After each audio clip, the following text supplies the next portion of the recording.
Chapter 64, Fourth Year, Christmas. Monday, December 23rd, 1974. Though Hogwarts had been as picturesque as a Christmas card under its blanket of Highland snow, the Marauders stepped off the train in London to grey, southern drizzle.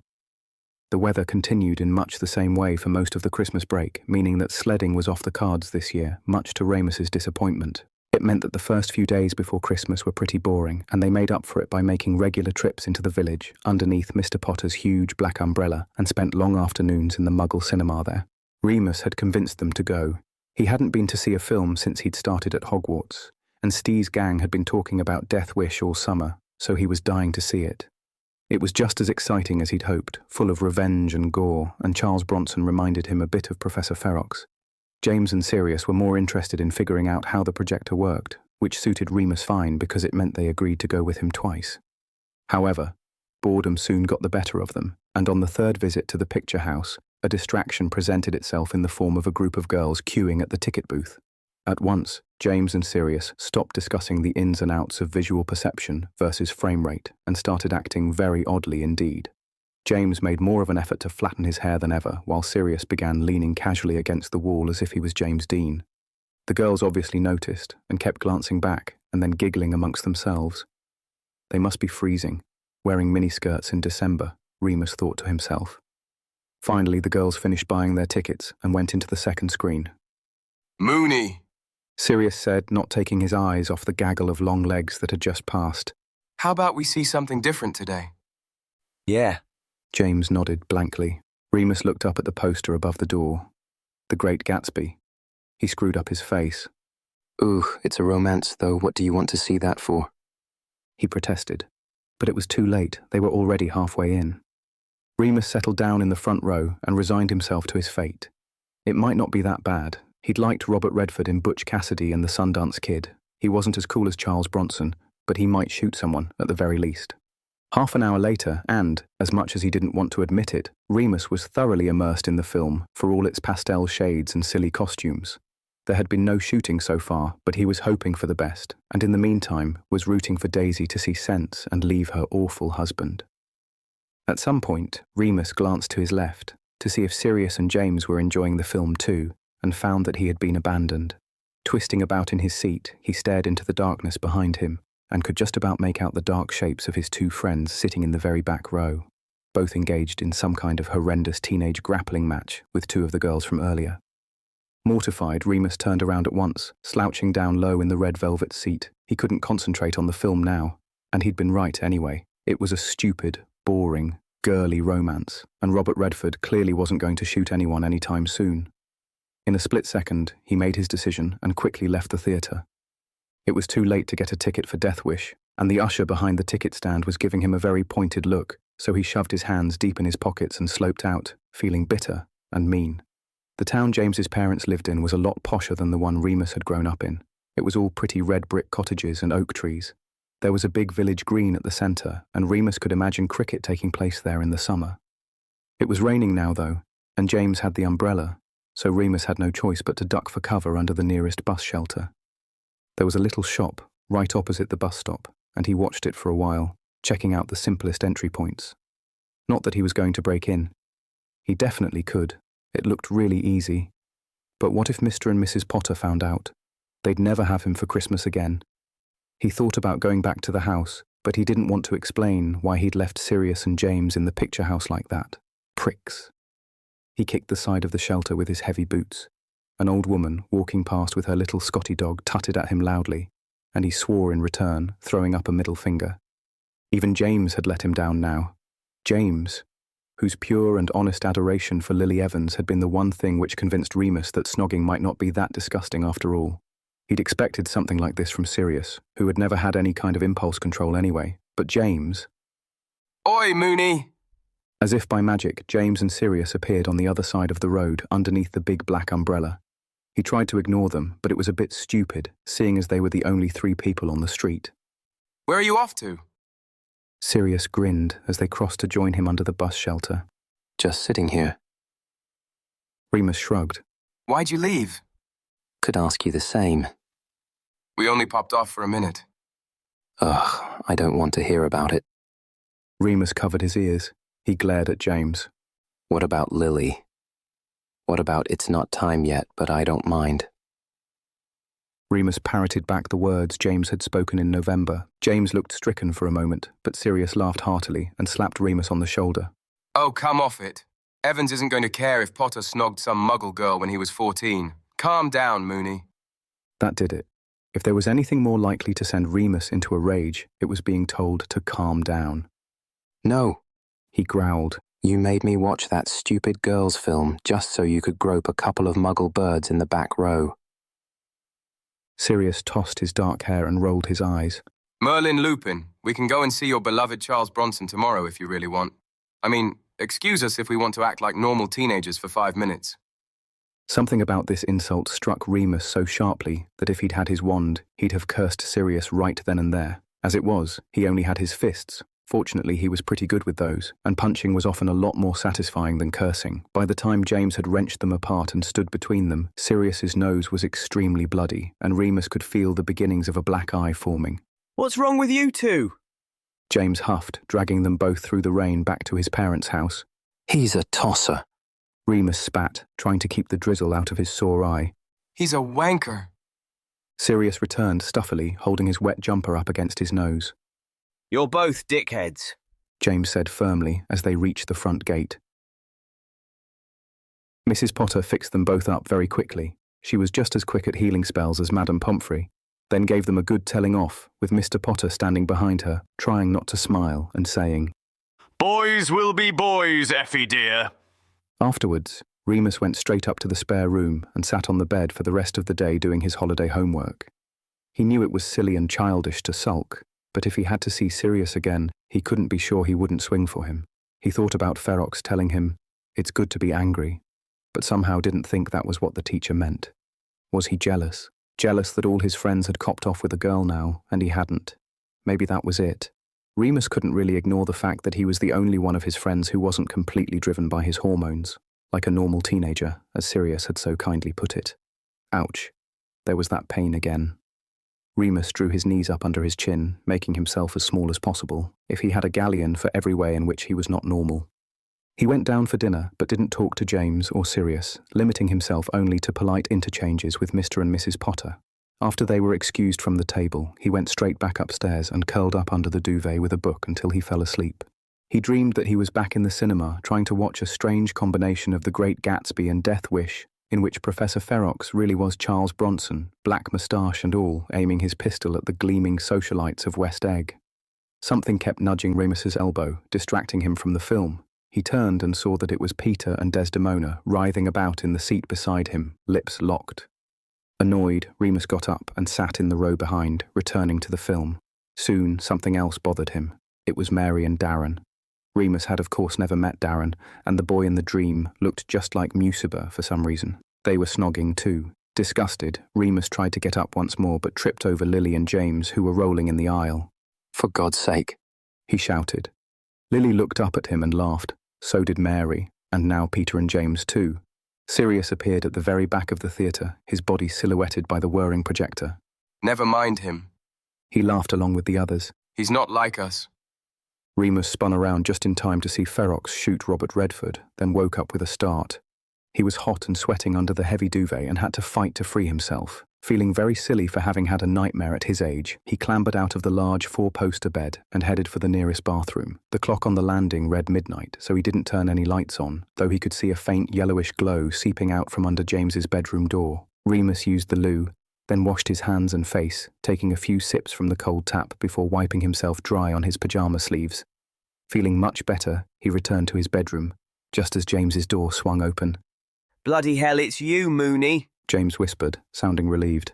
What are you doing creeping round in the dark? Remus shrugged and whispered back. I can see in the dark. Didn't want to wake anyone up. James nodded and opened his door a bit wider. Thought you might be Gully, spying on us for Mum or something. Come in, eh? Let's all be mates again.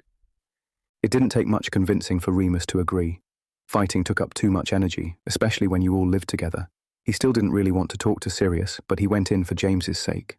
Sirius was sitting cross-legged on James's bed and frowned when he saw Remus. James sighed. Come on, we're all friends, right? It's Christmas.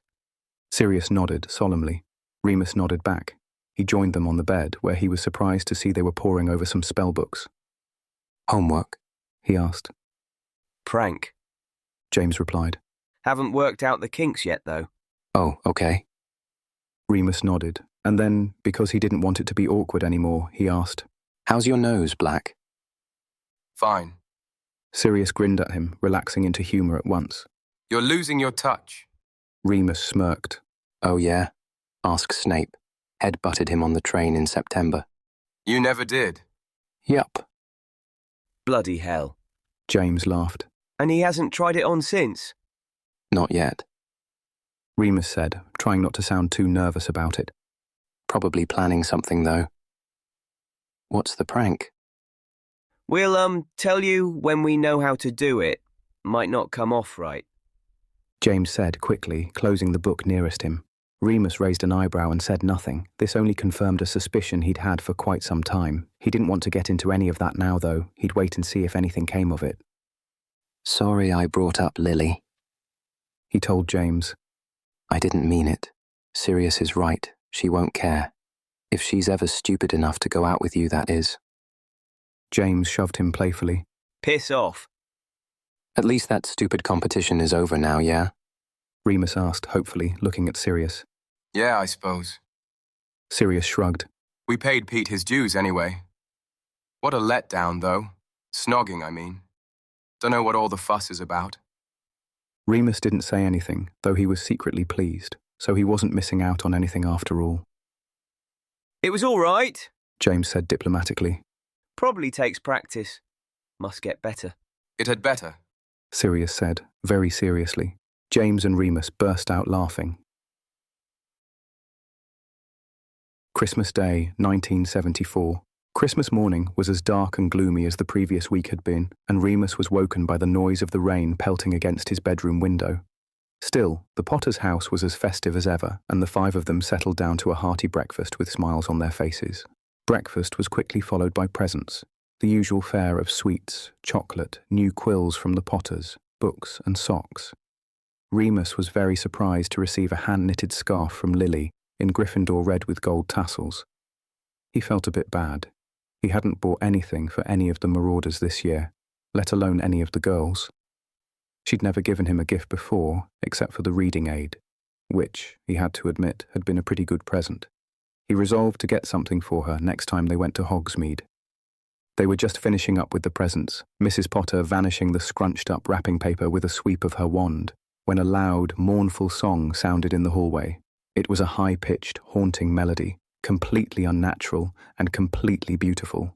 They all turned at once, Mr. and Mrs. Potter withdrawing their wands in a dueling stance, and a strange, ethereal silver bird flew into the room, circling their heads. Remus recognized it at once as a phoenix, or something like the ghost of one. Dumbledore. Mr. Potter said quietly, as the silver phoenix settled magisterially on the mantelpiece. Much to Remus's surprise, the bird opened its beak and spoke in their headmaster's voice. There has been an attack. I will be with you shortly. Do not allow anyone else entry. And with that, the phoenix vanished into thin air. They were all quiet for a while before Mrs. Potter spoke, placing a hand on James's shoulder as if she just needed to touch her son. Oh, Monty, an attack. No need to panic. Mr. Potter said calmly. Albus will be here soon. Boys, finish cleaning up here, eh? I'll be in my study. They tidied up in silence, all waiting to see what would happen next. An attack? What could that mean? Remus's mind went straight to Greyback, but it wasn't a full moon, so unlikely to have been werewolves. Could it be Voldemort? Or were there other dark wizards out there? Guiltily, he looked over at Sirius, who was staring out of the window at the rain, looking pale and shocked. His family were dark wizards. Did he know anything about it? Surely not. Remus quickly dismissed the idea, feeling even worse. Sirius hadn't been home since the summer, and it was common knowledge that his family hated him. Finally, after what felt like a decade, but can only have been 20 minutes, there was a crack of apparition outside, and Mr. Potter was at the front door. Mrs. Potter joined him, and James, Sirius, and Remus hung back in the hallway, watching. The door opened and Dumbledore stood there looking very grave, completely dry despite the rain beating down in sheets. Fleamont, Euphemia, He nodded politely. Mr. Potter held up his wand. What was the last thing we spoke about? Your son having broken his record for number of detentions this term. Dumbledore smiled, glancing at James, who turned red. This apparently satisfied Mr. Potter, who stepped back to allow Dumbledore entry. Come in, Dumbledore. Would you like some tea? Mrs. Potter asked, taking his travelling cloak and ushering him into the living room. Upstairs, boys. Mr. Potter said sternly. James looked about to argue, but Dumbledore stepped in for him. If you wouldn't mind, Fleamont, I think it best that the boys hear this. It will be all over the papers tomorrow anyway. Mr. Potter looked at his wife, then nodded. The small party sat down in the large living room, waiting for Gully to come in with the tea. It was a very odd scene, Christmas cards still glittering on the walls, tinsel sparkling along the picture rails, opened presents piled up under the tree, and Dumbledore, still looking uncharacteristically serious in midnight blue velvet robes. Sirius, James and Remus sat squashed up on one sofa, while Mr. Potter remained standing, pacing the room. An attack, then? He finally said, impatient. I'm afraid so. The Fraser family in Newcastle. Fraser? Never heard of them. No. Mr. and Mrs. Fraser were both muggleborn. They had 2 children not yet old enough for Hogwarts, but as far as we know, showing signs of magical ability. Remus winced at the past tense. Mr. Potter had clearly noticed this too, for he looked very pale and tired all of a sudden. All 4 of them? Yes. Mrs. Potter looked like she was about to cry. Children. She gasped. Children? And do we know for sure? Mr. Potter continued anxiously. We know it was him. Voldemort, yes. He left a mark. A mark? It will be in the papers tomorrow, I imagine. The Daily Prophet was there before I was alerted. But what does it mean? Who were the Frasers? Mr. Fraser worked for St. Mungo's. Dumbledore explained. He recently raised a petition with the ministry suggesting that healers receive training in muggle healing techniques. First aid, I believe he called it.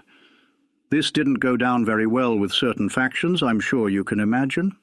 I think I remember Darius saying something. Mr. Potter nodded, leaning a hand on the mantelpiece thoughtfully. But to kill? It hasn't been the first time, Dumbledore said darkly.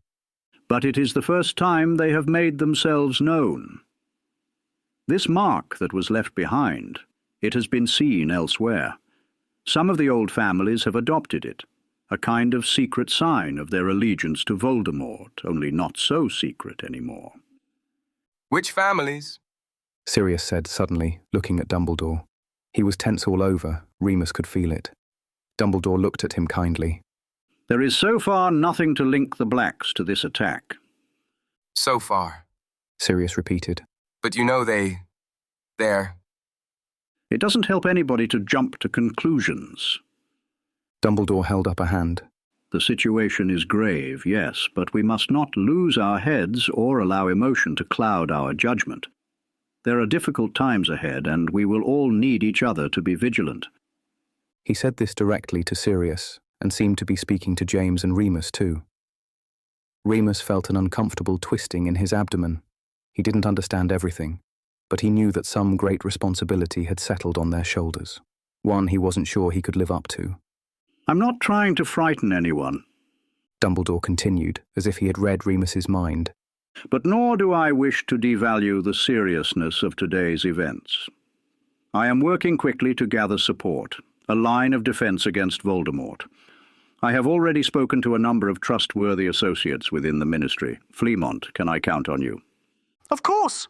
Mr. Potter said at once. Have you spoken to the Weasleys? The Pruitt? The Bones? Dumbledore nodded, smiling. All on my list, of course. We can help. James spoke up. Mrs. Potter sucked in her breath, her eyes still very pink. Yeah. Sirius said, eager to show himself equal to James. You can depend on us, sir. Remus didn't say anything, but he nodded along, hoping that Dumbledore knew that he too had chosen his side. I hope it won't come to that. Dumbledore was smiling, his forget-me-not blue eyes twinkling with emotion for his pupils. But thank you, boys. No. Mrs. Potter said. They're children, Dumbledore. I'm of age in 2 years. Sirius said, straightening up, asserting his position as the eldest marauder. And we're the best in the year at defensive spells. And hexes. James put in, then quickly shut up, seeing the look his mother shot him. Dumbledore chuckled softly. Indeed. He said, Your mother is quite right, however. All I ask is that you are on your guard, and that you look after each other. Now, I must be going. I have other calls to make. Fleamont. Dumbledore stood up and shook Mr. Potter's hand. I will be in touch. Euphemia. He turned to Mrs. Potter apologetically. Merry Christmas. I'm afraid I won't be attending your party tonight. We may as well cancel it. Mrs. Potter rubbed her arms, as if the room had turned cold. It seems disrespectful. Enjoy your holiday, boys. Remus, Madame Pomfrey will meet you at the Three Broomsticks Flu Stop on Sunday morning. Remus nodded, obediently, and with that, Dumbledore vanished with a loud